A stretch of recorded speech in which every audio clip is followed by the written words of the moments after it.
The notice was short, but everyone from the Prime Minister to the television cameraman was ready.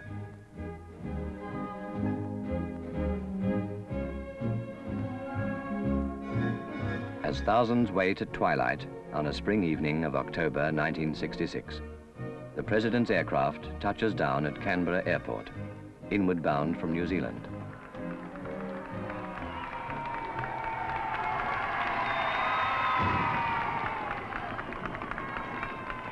It is to be more than a state visit. It's more of a homecoming for President Lyndon B Johnson, 36th President of the United States of America, and Mrs. Johnson. The start of a momentous tour, in its way historic, the first time an American president in office has visited Australia. With the Governor-General, Lord Casey, the Prime Minister, Mr. Harold Holt, and the American ambassador in Australia, Mr. Ed Clark, the President takes the salute.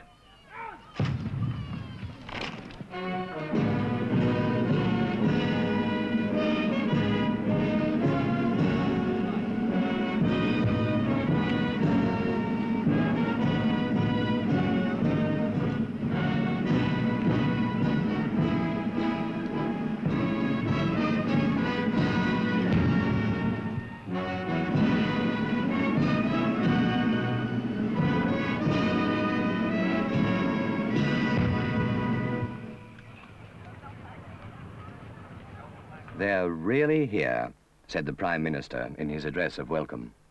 And now, as a product of this great conference, which is to be held in Manila, we have him here in Australia with us. Although the air of Canberra is chill and brisk, as it so often is, our welcome is warm and tremendously sincere. Mr. President and Mrs. Johnson, welcome to Australia.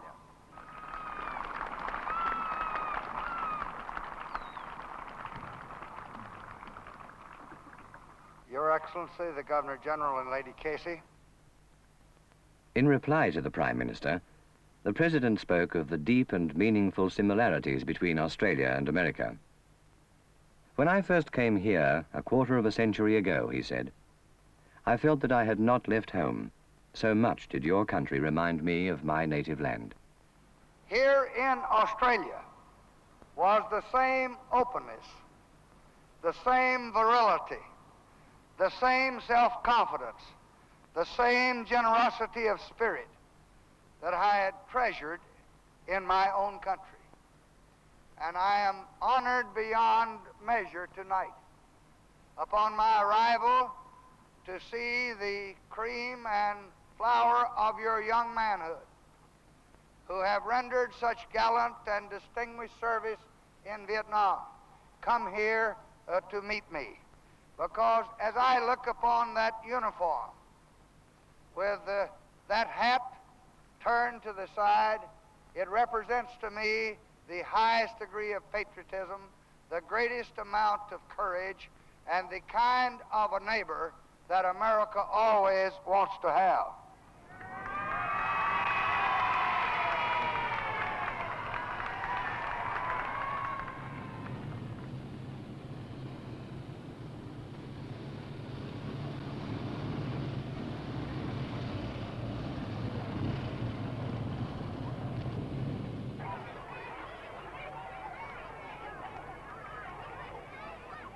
In Canberra the following day, the President's first official duty, a visit to the Australian War Memorial to pay a tribute to the fallen.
Mrs. Johnson, too, is busy.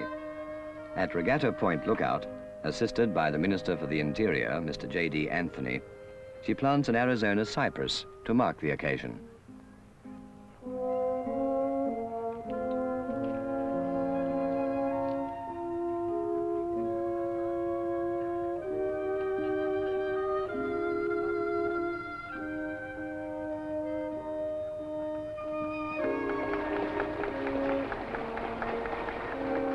While Mrs. Johnson is making new friends, the President is breaking his schedule, not for the last time, to inspect the monument commemorating America's vital help to Australia in World War II.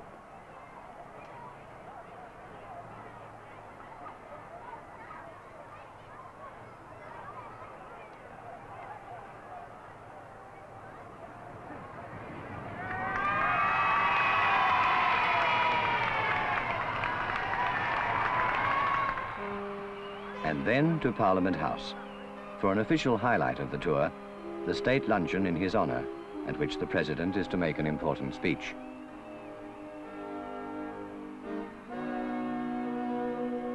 "I've had a marvellous morning," said Mrs. Johnson.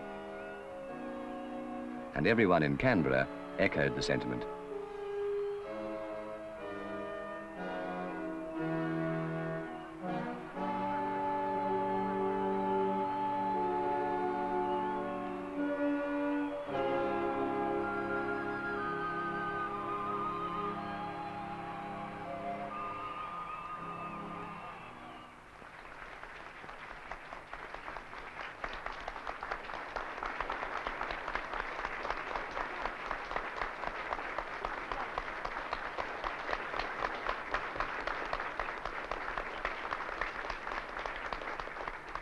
The President spoke of America's world responsibilities, of his country's concern for disorders that threatened the peace in other parts of the world.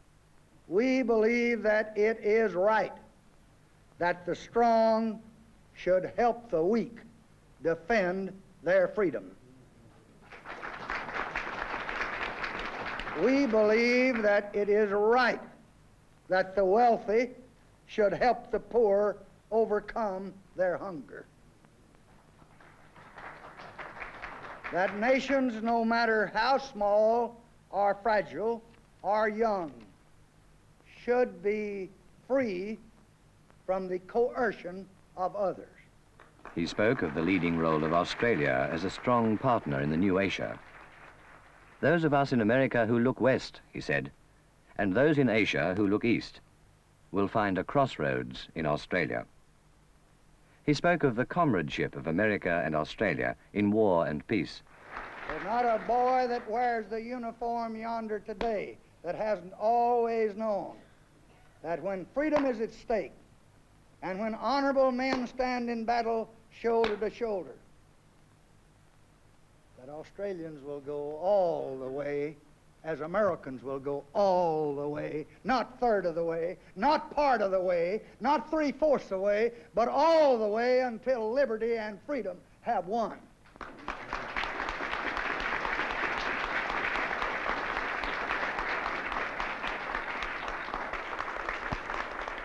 While still in the capital, President Johnson takes the opportunity to talk to representatives of Australian Labor, Opposition Leader Mr. Arthur Calwell, and his deputy, Mr. Gough Whitlam, Senator Kennelly, Senator Willacy, and Mr. Alan Fraser.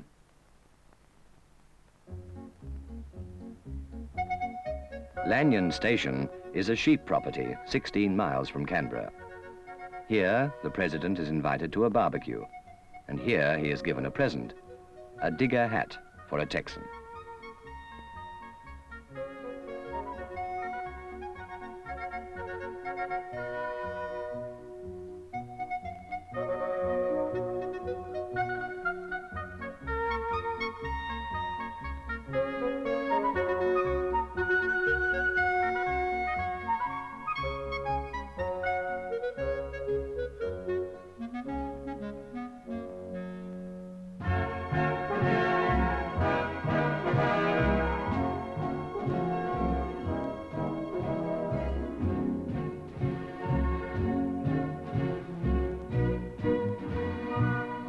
It is not every day that the President of the United States visits Melbourne, and Melbourne is determined to make the most of it.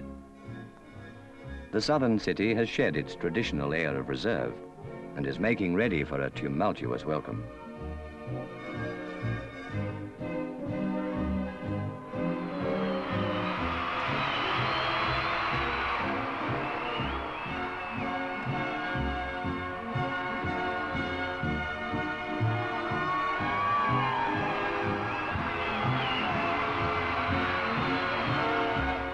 First, the formal greetings. The Governor of Victoria and Lady Delacombe, the Premier of Victoria and Lady Bolte.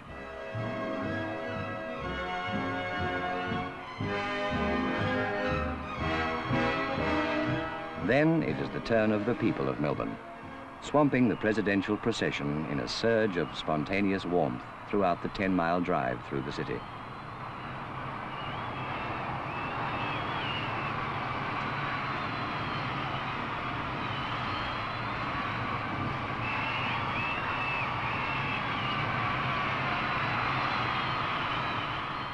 Again and again, President Johnson halts the drive to meet Australians face to face, sealing with warm informality his friendship for the people of Australia.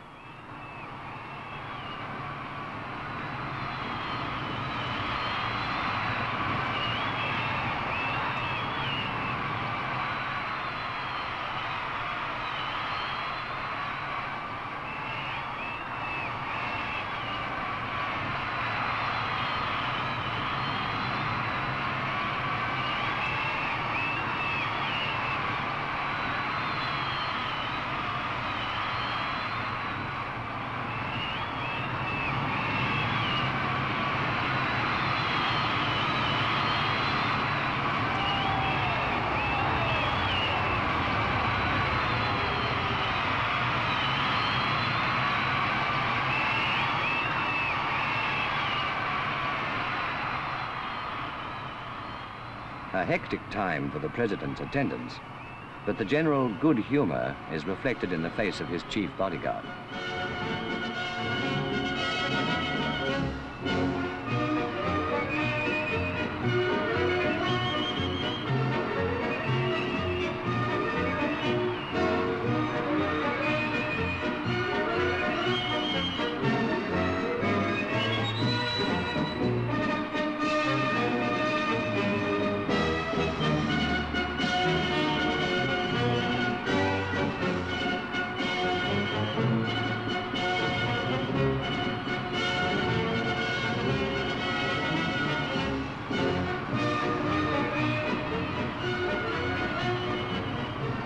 Once through the city, the procession makes its way towards Elm Tree House, home of Sir Norman and Dame Mabel Brooks, who befriended Lyndon Johnson when he was first in Australia.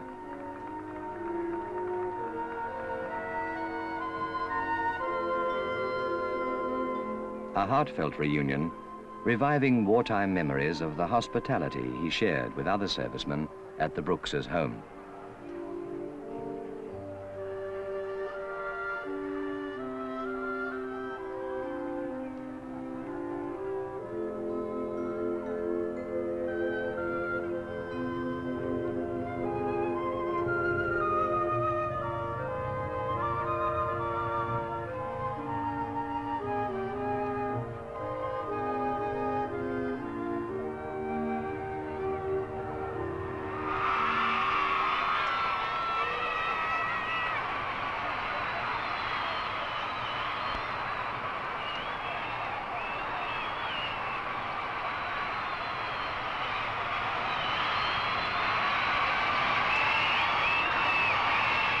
All too soon for the President, it is time to move on, through the surging crowds of well-wishers, to call on the State Governor at Government House.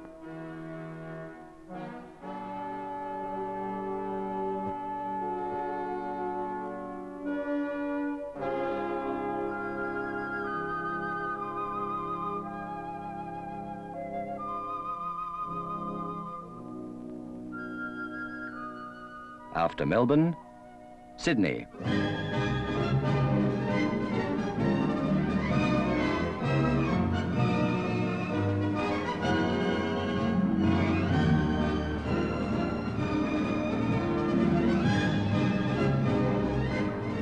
Not to be outdone by Melbourne, close on 1 million Sydney-siders turn out to greet the President.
The President said he had never seen anything quite like it.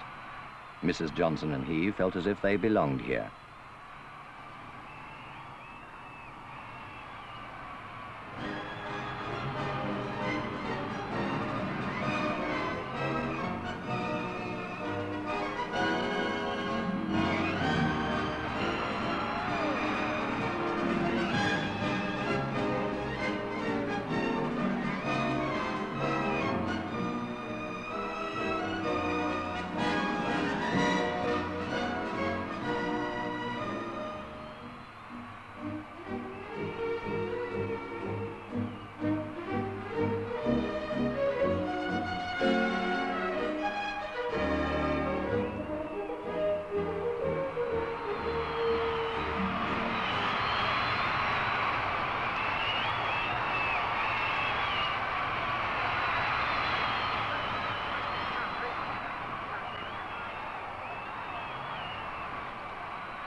Sydney is proud of its harbour, and the President was once a naval officer. So it was inevitable that he should have a harbour cruise on the new Maritime Services Board launch, Captain Phillip.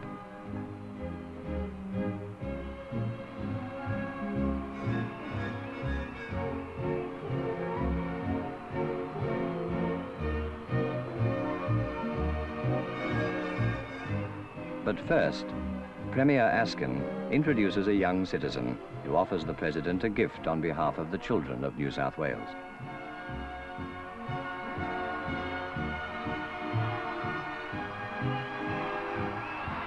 Then, the Captain Phillip casts off, and the cruise is on.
Brisbane, in Queensland, has wartime memories for the President, for it was in a Queensland paddock that his aircraft crash-landed more than 24 years ago.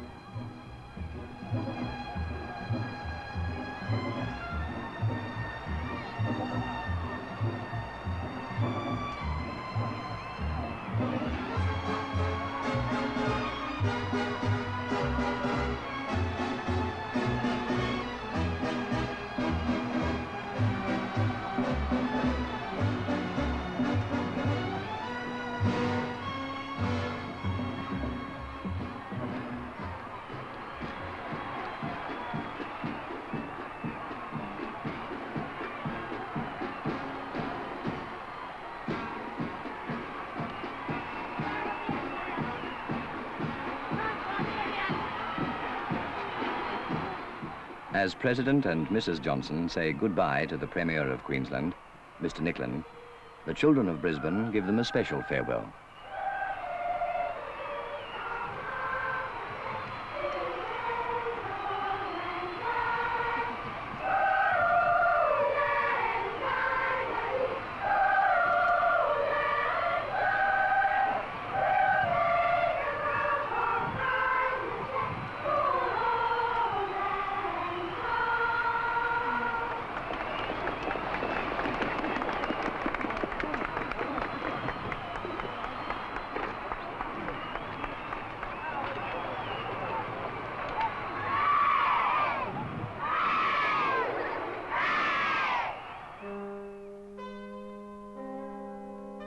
Townsville, in northern Queensland, last stop in Australia, also has memories for the President.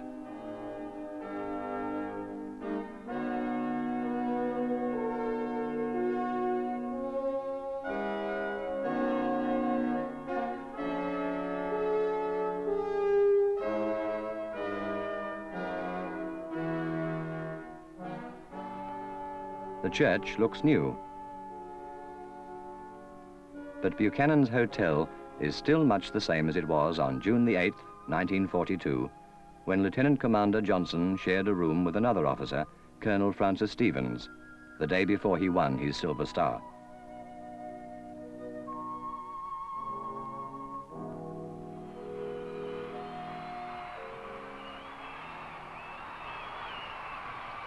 Now it is time to leave, only 66 hours after they arrived, after a visit without equal.